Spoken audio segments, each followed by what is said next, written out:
YouTube.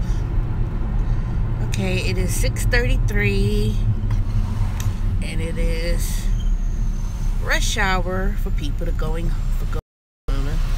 So right now I'm just leaving my house.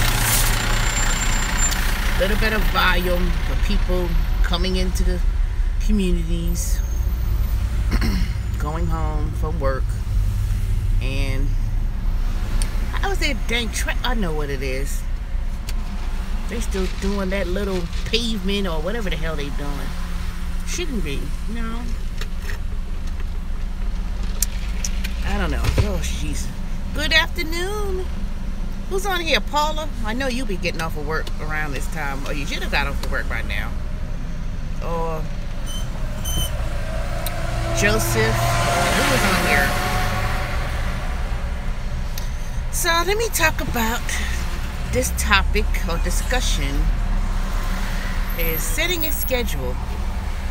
Now, the reason why I want to talk about setting a schedule is because I'm in somewhat of a pickle. Not pickle, but I won't say dilemma either. But I'm kind of stuck, put it that way. Hey, Dorian. Oops, dang it. I'm somewhat stuck. Now, Dorian, maybe you could help me out. Now, you know I work at Amazon at night on Sundays to Thursdays from 1 a.m. to about 6:30ish, maybe 7, or whatever time it is. And, you know, to be honest with you, if I stay to even help out and do picking after we do the sorting, once they give us our 30-minute lunch,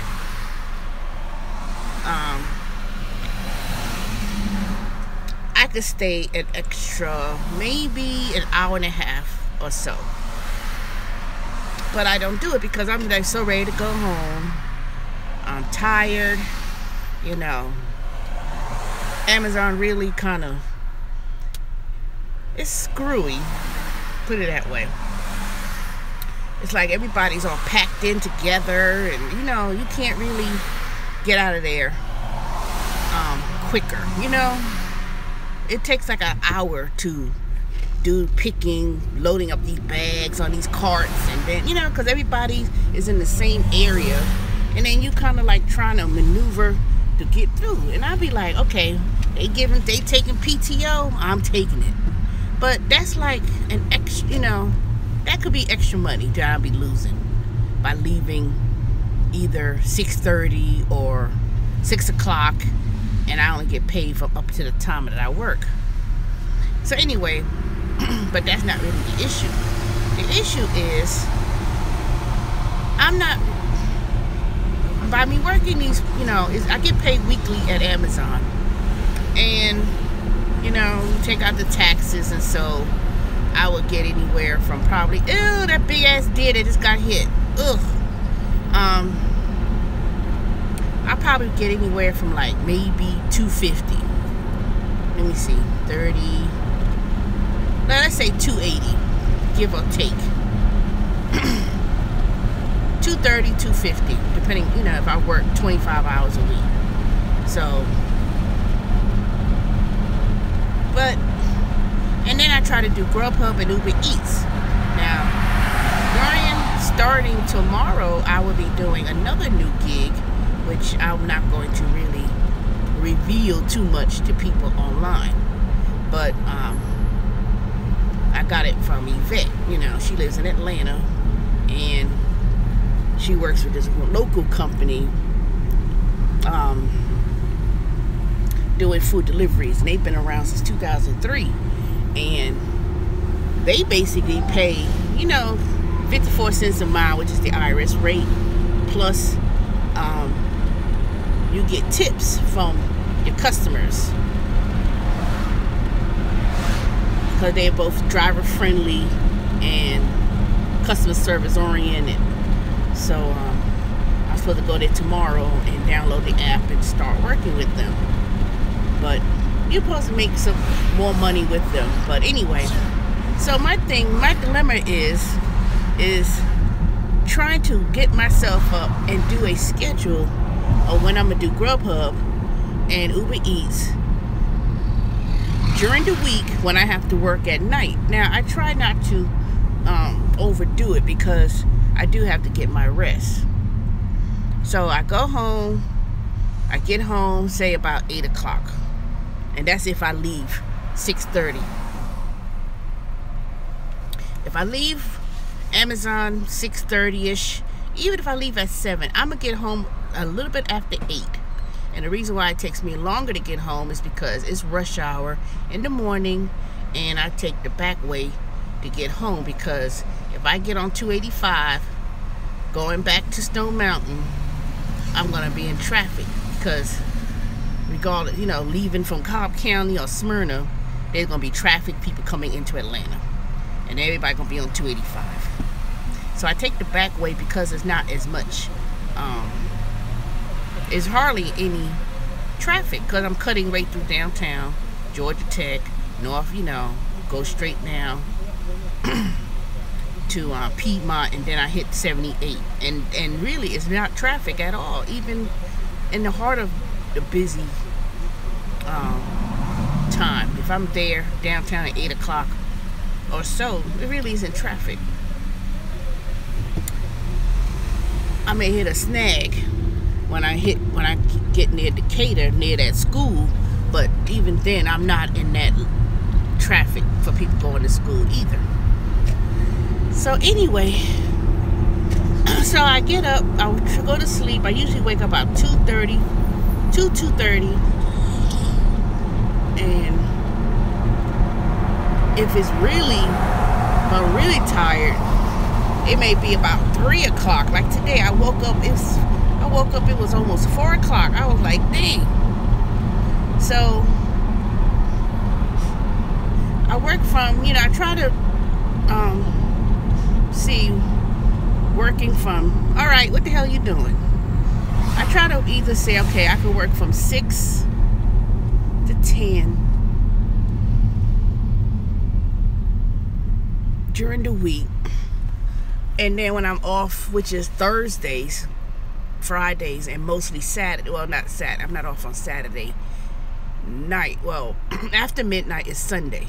So I have all of Sunday morning, afternoon, and evenings up until about 10 o'clock, and then I got to go home and get ready to go to work. So my dilemma is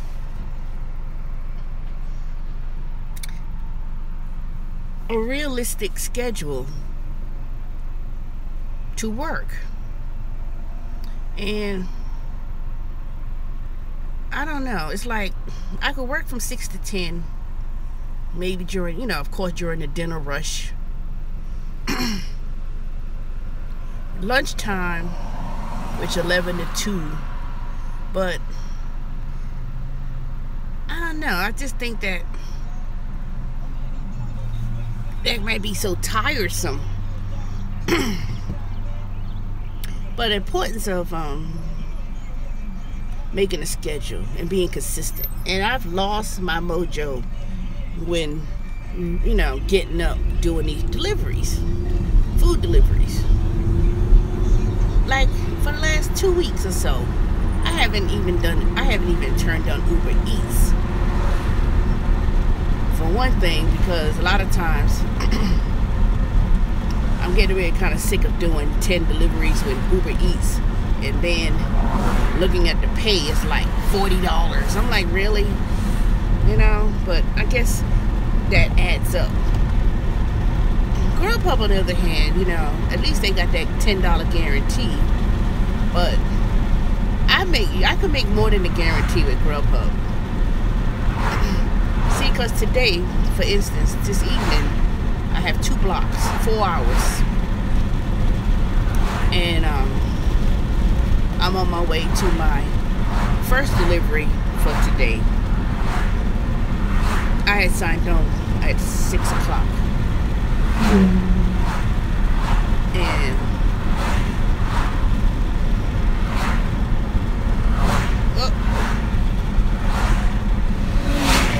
I think I signed on at 6 o'clock.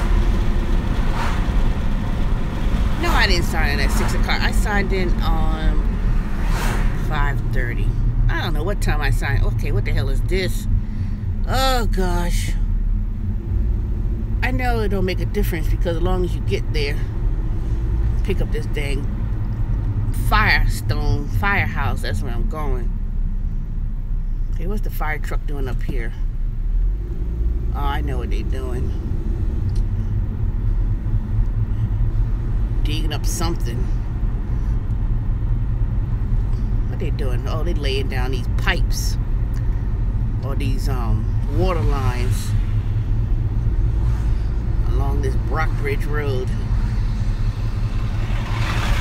So y'all do this in the middle of the afternoon. Y'all do this in the middle of the evening, right?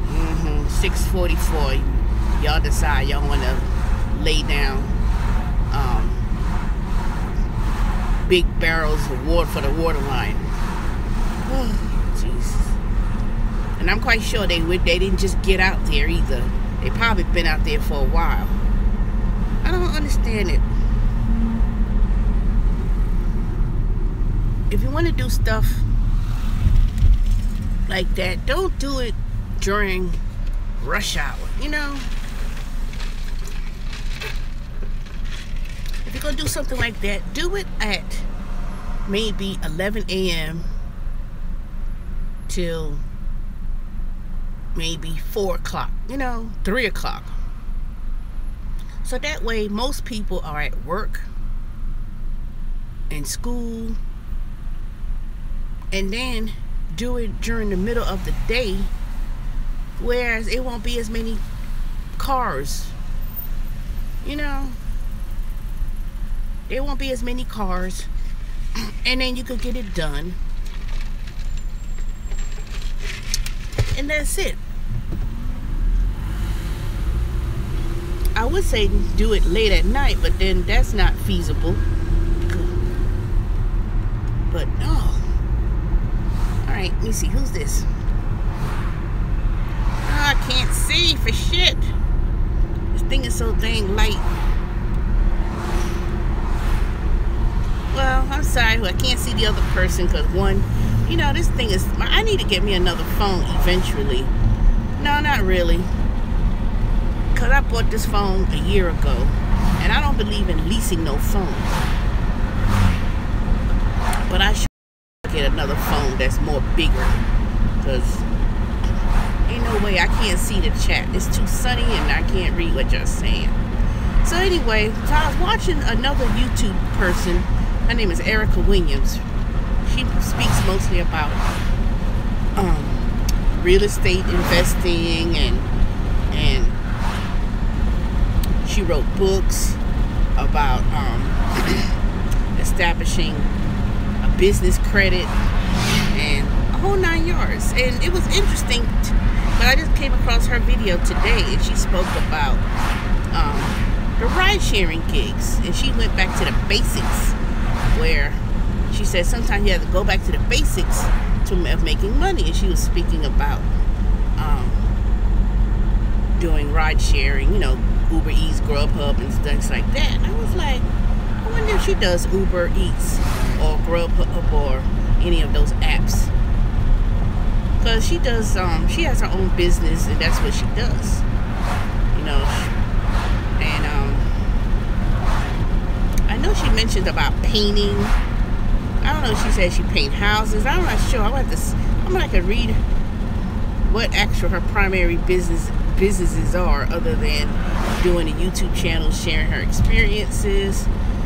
And she has a lot of subscribers, writing books and selling packages to help people with in regards to like credit, and she teaches how to do tax liens. She wrote books and stuff. So it was surprising that she spoke about the sometimes people have to go back and do these gig jobs, you know, especially when you're unemployed or between jobs, or you need to make extra money, or you have your own business and you want to come up with money or capital to invest in your business. And she spoke right on the head about you could make $4,000 a month in doing these gig jobs. Now, at first I was like, I don't know how true that is. Can you really make $4,000 a month? But she said, it's real easy. You break down the math. And I think my biggest thing is for months, even when I first started, I didn't really have a set goal of monetary money of how much I want to make each day. I think I was just going ahead doing it, and as long as I make some money, I'm paying my bills the following week or the month. That was it. And I also find myself when I was doing, especially when I was doing Ship and Instacart, those two particular grocery delivery apps, I find myself like getting up early in the morning, working real late, and I would make anywhere during the week, like maybe up to like $700 something. But it burnt me out because I was not necessarily following the schedule, but I was kind of like working all day long and going so far out and driving so many miles, doing it between those two companies. Now, I didn't do it at the same time. When I mean between those two,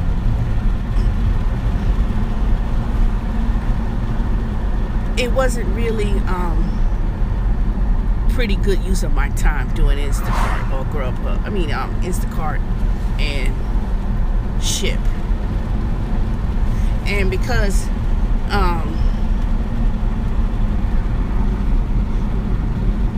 you had to, it was really more to strategize.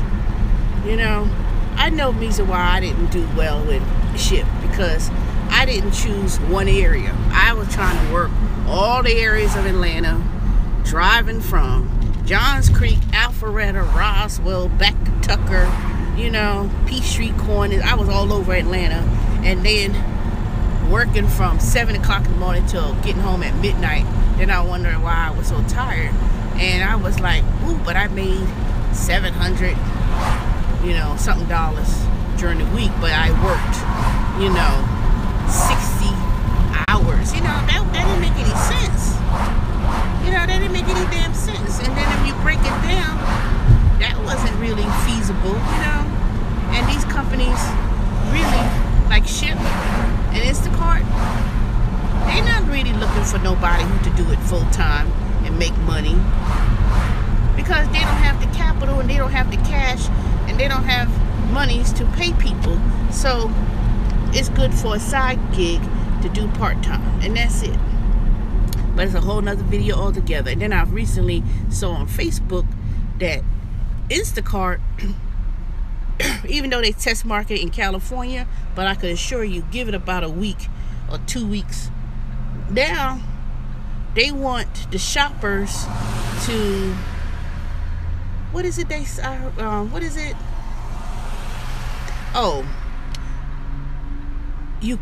you could like schedule yourself in advance for orders by putting yourself in available. So rather than you turning on the app and getting orders for a grocery shop, they won't. Now it's not like that. Now if you are scheduled a shop or delivery, then you will get a delivery and you will know in advance when you get it, and that's it. So basically it's like, if you don't have early access, or you not, you can't schedule yourself for delivery, they basically saying that one, there's no guarantee anymore. You can't just say, okay, I logged on for 20 hours, 30 hours the whole week, and when Sunday comes, if you don't make $300, they'll pay you the difference. And there's always a catch-22 when these companies start making these drastic changes. When they start making these drastic changes in regards to how they do the schedule, and oh no, now you don't have to, you know, turning on being available is no longer an option. Now you have to schedule yourself what you're gonna, you know, for delivery. That means they could filter how many deliveries you could get. You may not even be able to get any deliveries or whatever. So now that just shows that they're not, you know, that's not really an option. You know, that's not an option.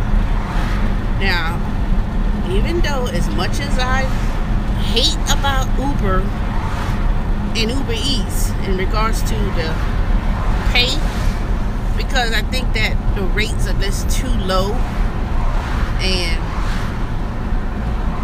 you have to really be in a very good area to get tips on a general sense. You just can't waste your time on certain areas and stick to a certain area. Like me, my mistake was that I was like, oh, I want to stay around the house. I ain't got to put up many miles on my car.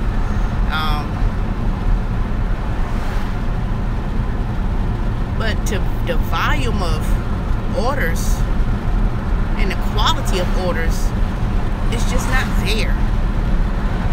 You know, it's just not there. Now, it could be quick, make some quick cash and quick money. That's all it boils down to. That's what it all boils down to. So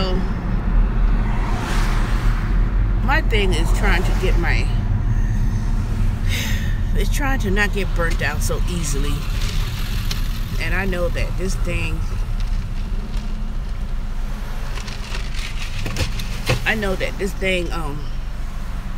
Amazon, it's a lot. And they talking about today, or this morning rather, y'all wait and y'all think it's busy now. You wait till October 1st. That's when the peak season begins.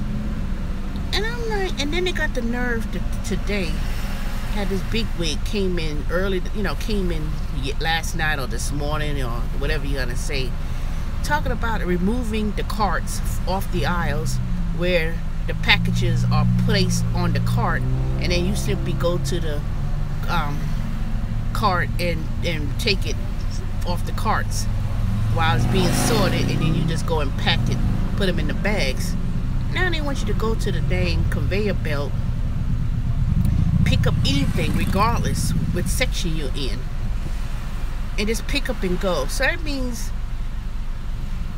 that people could be just going back and forth in this little space to go down the aisles to put the packages, rather than having people situated and say, okay, you get all the packages from the belt that's on H, and then you in your section H or whatever, and then you just pack it, you know, you putting all the boxes in your section. You know, they got one person that stays at E, one person stays A, one person may be at B, one person may be C, and so forth. Now you just working all of the areas, and everybody picking up the boxes and going all over, and then all you're doing is bumping into each other. You know, everybody trying to put a package in a bag after you scan it, and then you trying to, you know, that's just too. They let some corporate wig who just sits in an office that probably ain't never lifted a box, ain't scanned a box, and ain't did no manual labor come in, take pictures, and say, well, we need to remove the shelves, and everybody just need to pick up from the conveyor and just put it in the bag. You know, no longer is we're gonna have these and then no longer you're gonna have these shelves. Then you gotta, and then that means that if these big ass orange containers that have hundreds of envelopes, is the container is put on the floor, you gotta literally bend down constantly. Not just, I mean, I don't mind, you know, bending down and putting stuff on the third shelf or in the third bag or third shelf of a bag, because you bend down, use your knees, and you know. But now you want to be using your back constantly for 4 hours, I mean for 5-6 hours, bending down, lifting heavy things, and you know, because you're talking about don't put them on the shelf. You just want to pick it from the belt and just put it in the bag, and everybody's bumping into each other and trying to move from one area to the next, and you going like this, bumping in each other with boxes in your hand, trying to sort the packages and put them in the bag. I mean, ridiculous. Then on top of all of that, you're talking about removing the carts, and then everything is either picked up from the belt or it could be on the floor. I mean, I'm trying not to make things racial all the time. I really try not to. And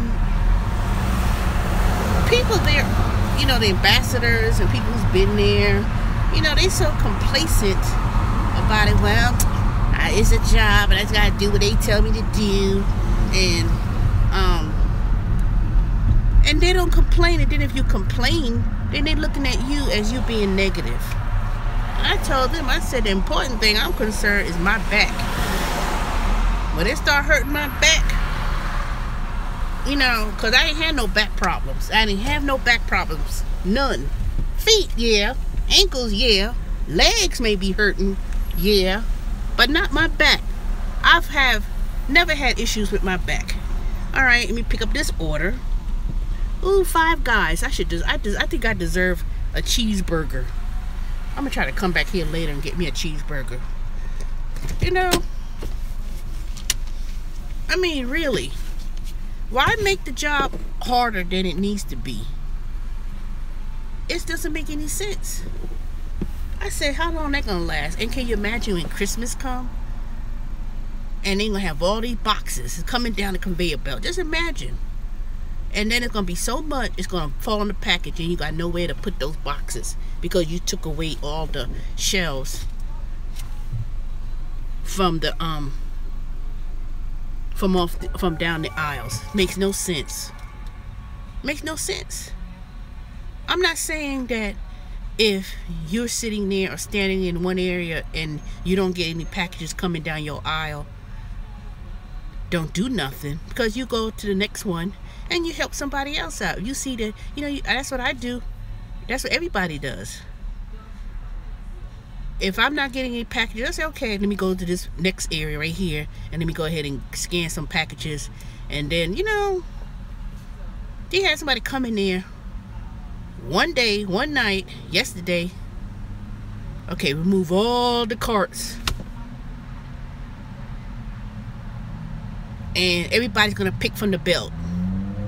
So you standing there, and then it's like you go down to way down to A, and it's to go back to, you know, to go back, you go from 1 all the way down to 718. Now that's not, I mean, yeah, I'm gonna get my steps in when they do that, but that was ridiculous. Okay, let me go ahead and get this person's order. Alright, y'all, I'm back. Whew, Lord. Why is this a little bit of traffic over here? God dang, it's 6. What time is it? It's dang 7:09. Should not be no dang traffic like this. Check out what we got going on. Saturday, Alabama. I'm coming to St. Louis. damn big deal. Grand opening party. 107.5 Ken something Jones. Yeah. I know they had all these people coming over here.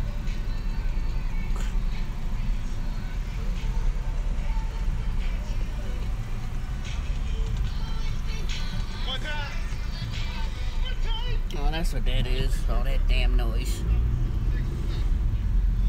Probably giving out some cheap stuff. Some dang cups, you know.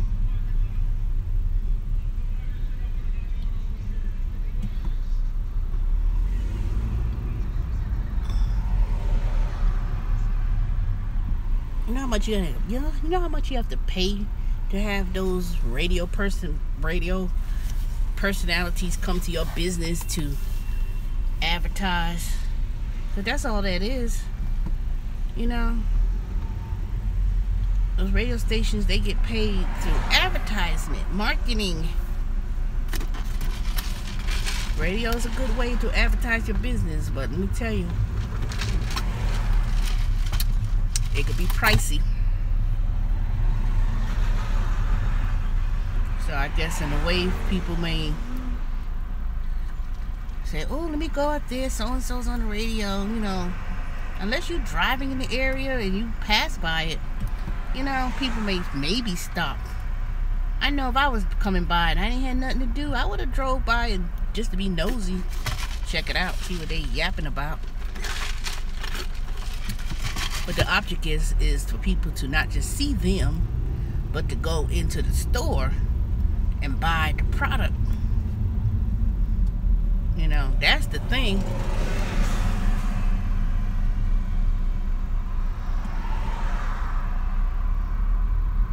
Is getting people in there to the store to sign up. And it's a wireless service too. I like Postmates and Instacart along. What? Let me see what you say. I left Postmates and Instacart alone. What?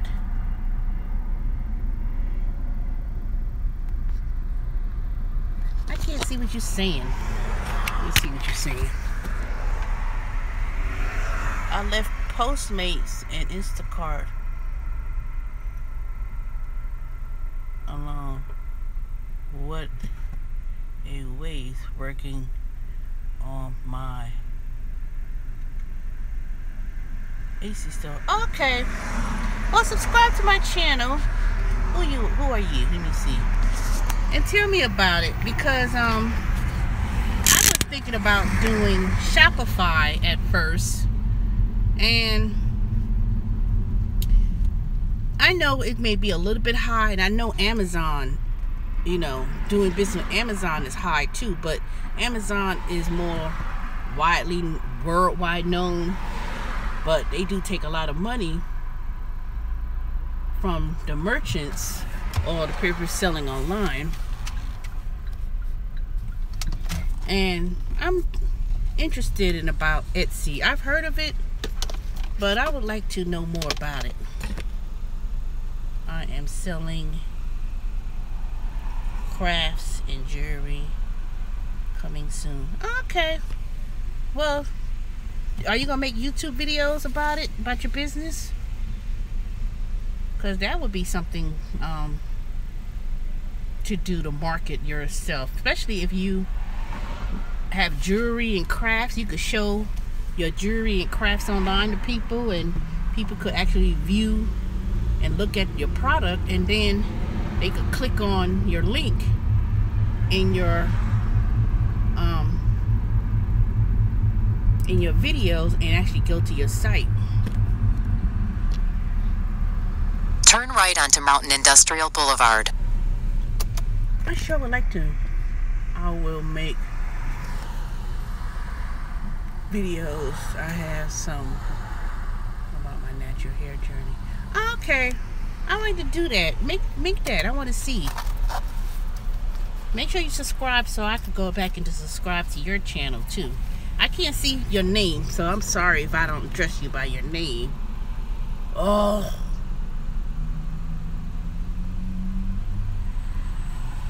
Whew, it's over. This phone though, I say it's so small, I can't even see it. Okay, Cece, I see it.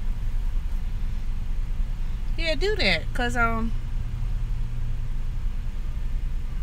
know I've seen a lot of beautiful stuff when you're in public,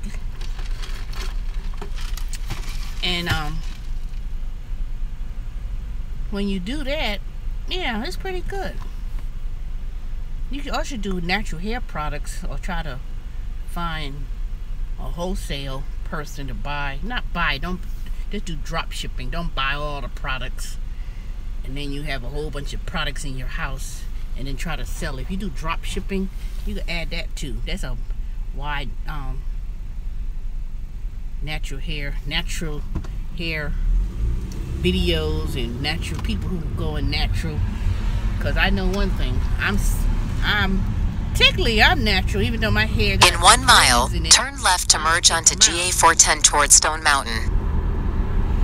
But I have more like, you know, most people think when natural you have to have coarse hair, you know, and my hair is like naturally curly,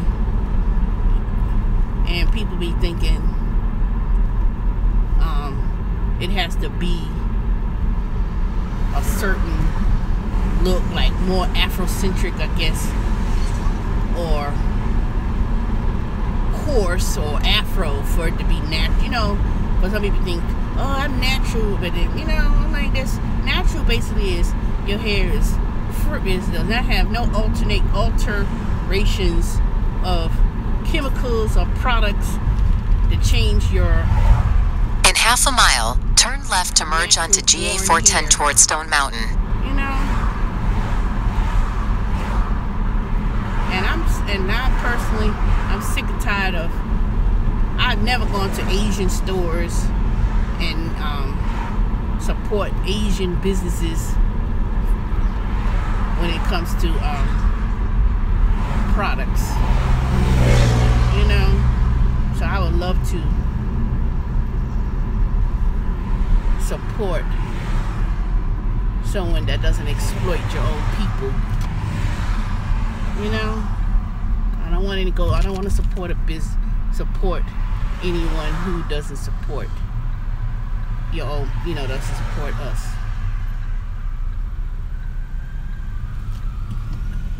I don't want to do that. All right, let me navigate. I'll be back in a minute. Turn left to merge onto GA 410 towards Stone Mountain.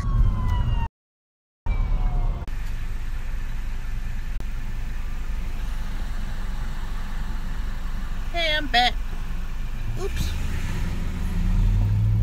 Where y'all at? I tell y'all I'll be back.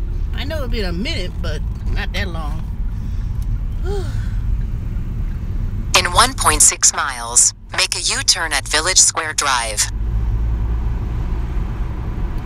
Alright, I'm about to do my second delivery, and I'm out in Stone Mountain with 30083 zip code, Memorial Drive. Now, you know how much I do not like this area in Memorial Drive.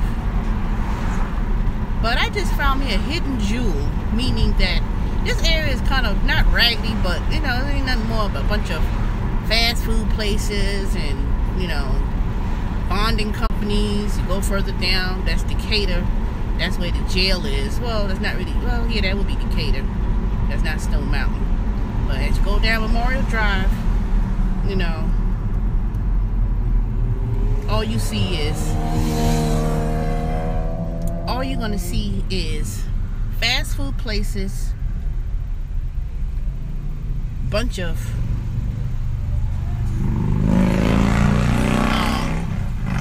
lower end restaurants, you know. You ain't really, you know, I mean, I'm quite sure some of them are good, but I don't know, because it ain't too many places up on this damn Memorial Drive that I would really go to and say, ooh, let me stop and get something to eat, you know. Now, if I get closer to Decatur, I probably most likely will order something, but most of the time, 99% of the time, there's really nothing around here on Memorial Drive for me to go to and say I want to stop and eat. They got like a This Is It. In half a mile, But every make a time I U-turn go at there- Village Square Drive. Especially one time I had picked up some food. You know, they didn't have a whole bunch of stuff. I'm like, they didn't have this, they didn't have that. You know, they didn't have this, and it got to the point where the customer canceled because they didn't have anything that the customer even wanted to get. And that doesn't make any sense. It wasn't like it was the end of the night. It wasn't in the evening or nothing. And I'm just like, you know, that's what really Make a U-turn at Village Square Drive. that's what kind of gets on my nerves sometimes. Is that a lot of these restaurants, In a quarter mile, make a U-turn at GA10. you know, they don't have no sense of business sense of how to manage and how it operates regarding food inventory, I guess you want to call Make a it. U-turn at GA10. I mean, it gets to a point where, come on now, really?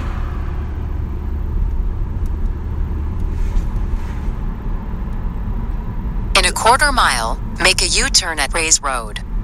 If you open up a restaurant, you should have a sense of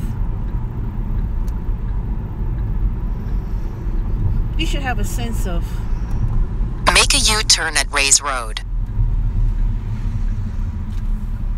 temperature, you know, keep your food hot.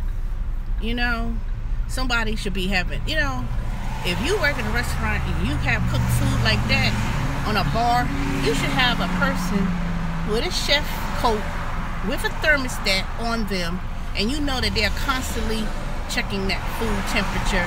They're constantly seeing when they need to cook some more, whatever it is, and have a rotation of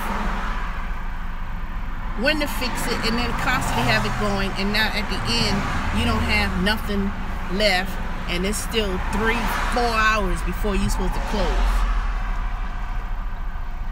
Or you overcook and then you have a whole bunch of food left over, and then you trying to be slick and then turn around and trying to sell that the next day. You know, that's you. Now I'm not sure, I can't prove that if restaurants do that, you know, but I'm quite sure there are some, most, particularly those Asian restaurants, that they'll turn around and put that thing right in there and use it. They ain't gonna throw that food away. You know, That's why I'm like, you know, that's why I be watching. If I could see the farthest I can get in that kitchen, and I could see what they doing. And if they look that they putting that old pan of food and trying to put it in with other food, you know, and it look old or whatever, I'm gonna say no. I like from fresh whatever. I'll wait.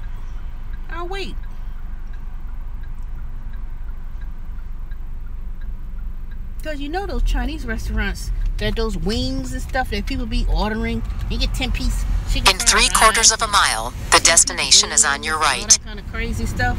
You know that those wings are refried and recooked every time.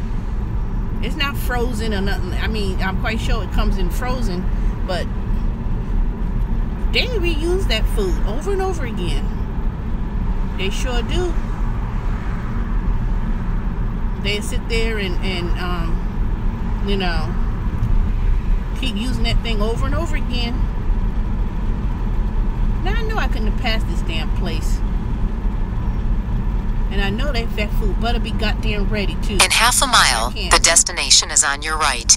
Can't stand it. I hate this thing, Cawker City.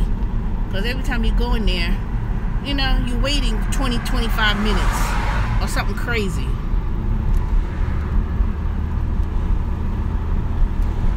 And then it messes up your money too. Because the more places I could go and pick up, deliver, especially for Grubhub, you're never going far distance. When I mean far distance, I'm talking about beyond 5 miles. You're never going anything far out like that to pick up anything from Grubhub.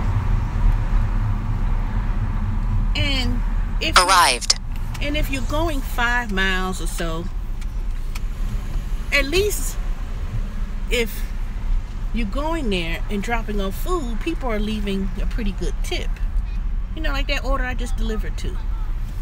And I hate to say this. I hate to say it. But when I pulled up, and it was like a real old looking house, and it looked like it needed, I mean, it looked like it'd be a beautiful home if they fixed it up. And I went over there and had all these cigarettes on the ground, and you could tell that the house needed to be painted, and they had trash, you know.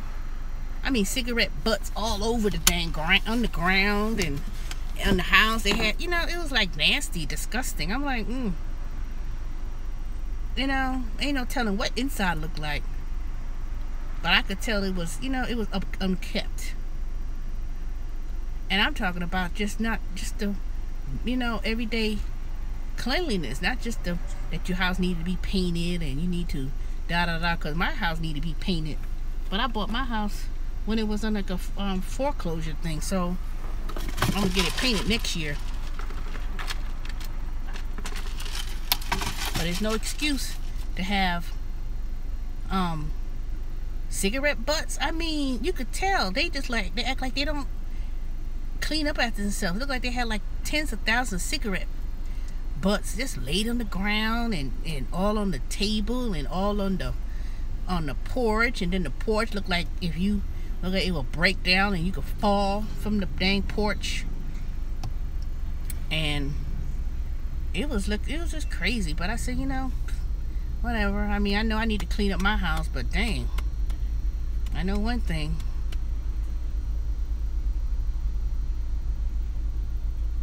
I just couldn't even put myself to be in that state. But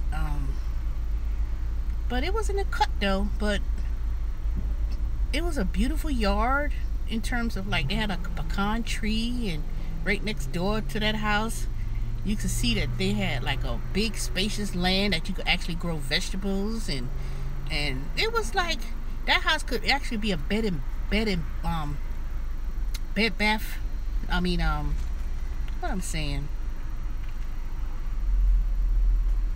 breakfast place, you know. And it was you could tell that area of a Stone Mountain I keep talking about is gonna, I'm telling you, once they get those dang sneakers out of that dang area, crime infested, you know, people want to break into your house, and all people just, you know, walk around selling stolen goods. Get those bad elements out, watch. They'll buy up all those old looking houses over there and those properties and tear them down, and watch. It's gonna go back to its glory for Stone Mountain. And I could see it coming too. I could see it. I could see it coming, and that's why I said, you know what, I'm not gonna get rid of my house that quickly, even though I don't live in that part of the zip code. And and the area I live is a bit more different and more built up, and not built up, but it's more kept up. Maybe because it's closer to Gwinnett, I don't know. And it's part of Stone Mountain, but it's incorporated, and it was part of Stone Mountain with the Water's Edge that was very exclusive and nice communities until it had a little economic downturn, but it didn't go totally collapse. But like I said, a lot of white folks moving back. They moving in and buying houses too. There ain't no way people gonna afford to live in Decatur too much. $600,000 to live in Decatur, man. Alright, this food better be ready, because I'm going to be pissed if I'm sitting here waiting more than I need to. And then they got the nerve, the person who I'm delivering to got the nerve to not even leave a tip. They ain't leave no tip. You goddamn right I'm going to call you when I get there. And you going to go right outside, meet me at the car, and get your food. So they can sit there and play if they want. Because I'm not getting out the car.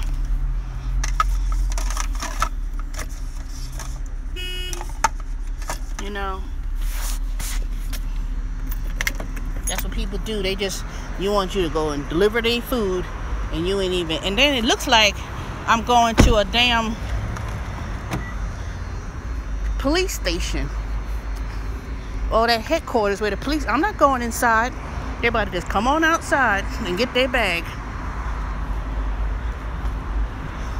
It's fucking rude to think you have a tip option on the app and you don't leave a tip.